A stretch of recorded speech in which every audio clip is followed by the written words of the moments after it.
ভ্যাপসা গরম আর প্রখর রোদ। অনেক দিন হলো আকাশে মেঘের দেখা নেই। উফ, বড্ড তেষ্টা পেয়েছে। এক ফোঁটা পানি না পেলে তো আমি মরেই যাব।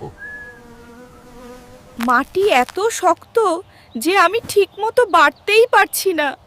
একটু পানি কি কেউ দেবে? আমিও অসহায় বন্ধু। নদী নালা শুকিয়ে গেছে, আমি তোমাদের পানি দেব কোথায় থেকে? ধৈর্য ধরো বন্ধুরা, পানি ছাড়া কোনো প্রাণী বা উদ্ভিদ বাঁচতে পারে না। চলো আমরা সবাই মিলে প্রার্থনা করি। হে আকাশ, আমাদের জীবন বাঁচাতে তুমি কি একটু মেঘ পাঠাবে না? পানির অভাবে পুরো বাগানটা যেন মরুভূমি হয়ে যাচ্ছিল। ওই দেখো, কালো মেঘ। বৃষ্টি কি তবে আসবে? প্রকৃতি যেন মুচকি হাসল। শুরু হলো ঠান্ডা বাতাসের দোলা। শান্তির পরশ, বৃষ্টির প্রথম ফোঁটা।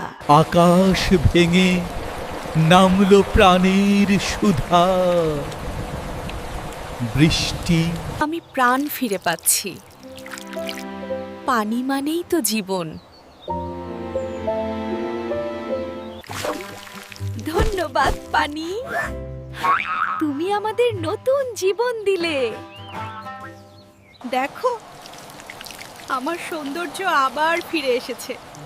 পানির চেয়ে মূল্যবান আর কিছুই নেই।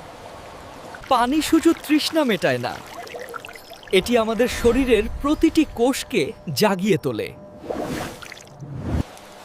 পানির স্পর্শে মৃতপ্রায় বাগানটা আবার স্বর্গের মতো সুন্দর হয়ে উঠল। শুধু সবজি নয়, পশু পাখি সবারর জন্যই পানি অমূল্য সম্পদ। বৃষ্টি শেষে ঝকঝকে আকাশ। পানি যেন প্রকৃতির শ্রেষ্ঠ আশীর্বাদ। আমাদের পানি অপচয় করা উচিত নয়। প্রতিটি ফোঁটা জীবন বাঁচায়। মনে রেখো বন্ধু, পানির অপর নাম জীবন। একে যত্ন করো, অপচয় করো না।